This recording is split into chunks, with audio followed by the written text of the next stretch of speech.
ऐसा क्या हुआ उपचुनावों में या फिर पिछले चुनावों में न किरोड़ी का सिक्का चला न मोदी जी का सिक्का चला। पायलट कैसे इन पर भारी पड़ गए? आखिर ऐसा कौन सा जादू कर दिया पायलट ने दौसा और पूरे पूर्वी राजस्थान पर? क्या है इसका मेन कारण और कैसे हुआ ये सब कुछ आपको डिटेल में बताएंगे इस वीडियो में विश्लेषण के जरिए, इसलिए जुड़े रहेगा आखिर तक हमारे साथ। नमस्कार, मैं हूं चेतना शर्मा। आप देखना शुरू कर चुके हैं संवाद भारत का, भारत के लिए, और इस मुद्दे पर बातचीत करने के लिए मेरे साथ मौजूद है हमारे editor in chief Varun Bhansali ji. तो वरुण सर, जिस तरीके से हम बात करते हैं पायलट की, बात करते हैं किरोड़ी लाल मीणा की, बात करें नरेंद्र मोदी जी की, अगर हम पिछले चुनावों को देखें तो नरेंद्र मोदी जी ने दौसा में वो सारे हथकंडे अपनाए, बार बार वो दौसा आए, और उसके बाद किरोड़ी लाल मीणा ने क्या नहीं किया, भीख तक मांग ली, लेकिन उन्हें वोट नहीं मिले। पायलट कैसे इनसे 2 कदम आगे निकल गए, ये यहाँ समझने वाली बात है। वहां आप सोशल मीडिया पर जाकर देखेंगे तो कई वीडियोस ऐसे आपको देखने में मिलेंगे, सुनने में आएंगे कि लोग वहां पर कह रहे हैं कि यहाँ पर प्रधानमंत्री भी आके चला गया लेकिन हम वोट नहीं देंगे, मतलब नहीं देंगे। क्या है इसका असली कारण? देखिए, बहुत सिंपल सा कारण है, और ये कारण केवल पायलट नहीं है। सबसे पहले तो आप ये समझिएगा कि ये तो छोटे पायलट है। दौसा किरोड़ी से पहले बड़े पायलट का था, यानी कि राजेश पायलट का था। तो जनता वहां से सचिन पायलट से जुड़ी हुई है, उतनी मोहब्बत उनको करती है।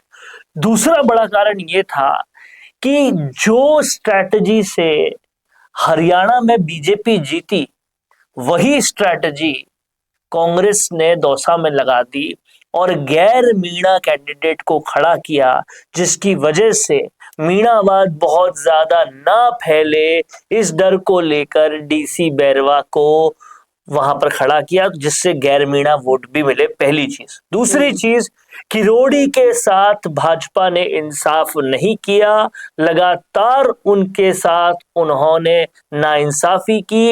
इस चीज को लेकर लोग बहुत आगे की सोच रहे हैं, वो उसको किरोड़ी की नाइंसाफी या किरोड़ी की इंसल्ट नहीं समझ रहे, वो इसको पूरे मीणा समाज ने की इंसल्ट, भाजपा ने की, ये समझ रहे हैं। और इसलिए वो एक तरह से भाजपा का बाइकॉट करने पर आ गए। इस तरीके की मेंटालिटी बहुत बड़े तबके की हो गई मीणा समाज की, तो वो भाजपा से हट गया।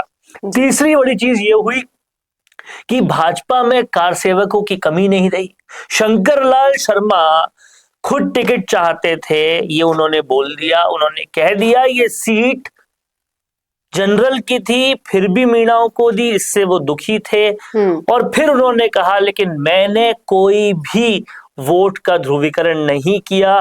तो इतने दिन वो थे क्यों नहीं, गैर मीणा और जनरल वोट लेने में मदद क्यों नहीं की? और अगर गायब थे तो उनके कार्यकर्ता जनरल वोट किरोड़ी की तरफ नहीं डाल रहे थे। ये किस तरह से, हाँ, ये इसका प्रूफ क्या है? ये तो हो ही रहा होगा, 100% हो रहा होगा। तो ये सारी बातें समझने वाली है कि भाजपा ने जनरल वोट जो उनके होने चाहिए थे वो नहीं डलने दिए।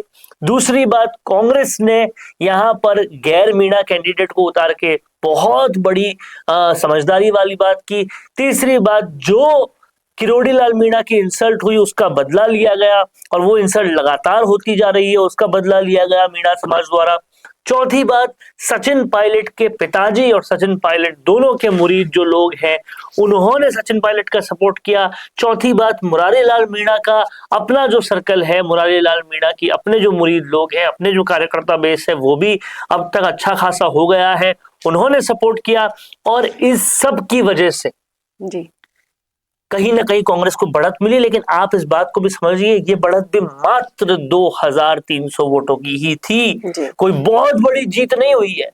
तो इस सब चैलेंजेस के बावजूद भी किरोड़ी अगर इतने वोट लाने में कामयाब रहते हैं तो बड़ी बात है, क्योंकि आप ये समझिएगा कि उनके भाई तो पहली बार ही पब्लिक लाइफ में आए ना। उनके भाई ने इससे पहले कोई बड़ा चुनाव तो लड़ा ही नहीं। और अगर इस कांटे की टक्कर में किरोड़ी लाल मीणा सिर्फ मात्र कुछ हजारों वोटों से पीछे रहे। आपको क्या लगता है कि ये जो नाराजगी रही है इसको अगर सही कर लिया जाए तो बीजेपी के लिए बड़ी बात नहीं होगी कि नाराजगी छोड़िए, अगर जनरल कास्ट अपना वोट सही जगह पर दे देती तो भी बहुत कुछ हो जाता, बीजेपी आसानी से जीत जाती, कोई दिक्कत वाली बात नहीं होती। ये बीजेपी कांग्रेस सबने मिलकर हरवाया है, तब भी मात्र 2300 वोटों से हारे हैं, ये समझने वाली बात है। लेकिन सबसे बड़ी बात यह है कि सचिन पायलट अकेले का जलवा अगर चलता तो क्या झुंझुनू में नहीं चलता? क्यों वो झुंझुनू नहीं गए? तो क्या टोंक में नहीं चलता? टोंक जिसके वो विधायक हैं खुद, उसके बिल्कुल समीप क्षेत्र जहां उन्हीं के द्वारा खड़ा किया गया शख्स क्योंकि सांसद बन गया इसलिए वो सीट खाली हुई, वो तक नहीं जिता पाए। इसके बारे में पूरा विश्लेषण हम करेंगे, आप दूसरे वीडियो में देखिएगा। ये भी समझना बहुत जरूरी है कि ऐसा क्यों हुआ जी। और कहीं ना कहीं सचिन पायलट ने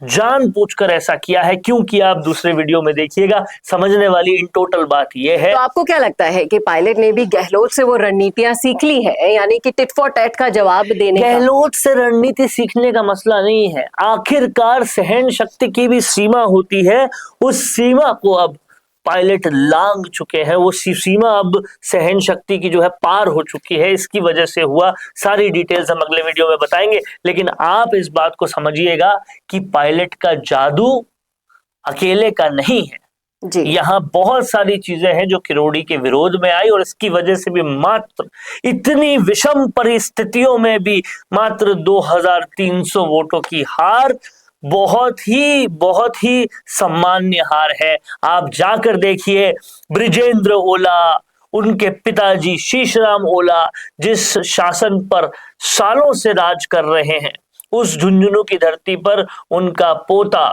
शीशराम ओला का पोता, बृजेंद्र ओला का बेटा 40,000 से हार जाता है। 40,000 से, क्या उसे हार कहेंगे या 2000 समथिंग वोटों से हार जाने वाली हार को हार कहेंगे? समझने वाली ये बात है।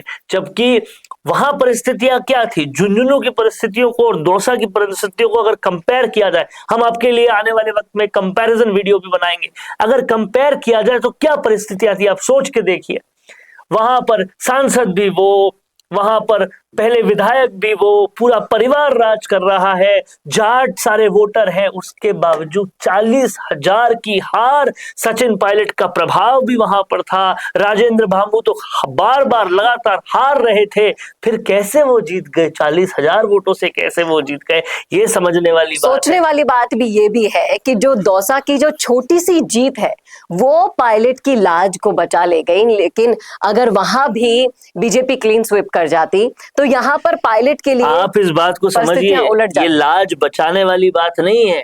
पायलट ने जानबूझकर ये किया है ताकि एक मैसेज आला कमान को दे सके। क्या वो मैसेज है ये भी आपको अगले वीडियो में बताएंगे, लेकिन आप इस बात को समझ लीजिए कि ये पायलट की अकेले की जीत नहीं है। अगर आप भी दौसा से आते हैं, हमारे बहुत सारे दर्शक वहां से आते हैं, इन समाज से आते हैं जो इन नेताओं को फॉलो करते हैं, मैं जानना चाहूंगी इस मुद्दे पर आपकी क्या राय है, आपका क्या सोचना है, आपको क्या लगता है? क्या आपकी राय भी हमसे मेल खाती है या फिर है इसके उलट? सब कुछ लिख डालिएगा कमेंट बॉक्स में। कैसा लगा वीडियो बताना ना भूलेगा, और ऐसे और वीडियोस के लिए देखते रहिए संवाद भारत के लिए। नमस्कार। बोरिंग वीडियोस को नेक्स्ट लेवल पे ले जाना चाहते हो, लेकिन कैसे? कंफ्यूज मत हो। MIMS presenting certificate course in video editing. यहाँ सीखो प्रो एडिटिंग के सब सीक्रेट्स, ट्रांजैक्शन से लेकर इफेक्ट्स तक, चाहे YouTube वीडियोस हो या Instagram रील्स। इस कोर्स के बाद तुम्हारे वीडियोस बनेंगे टोटल शो स्टॉपर। इंडस्ट्री के एक्सपर्ट से ट्रेनिंग लो, अपने एडिटिंग स्किल्स को सुपरचार्ज करो और अपना कंटेंट गेम बढ़ाओ। तो अभी एनरोल करो certificate course in video editing में और बनो वीडियो के एडिटिंग मास्टर।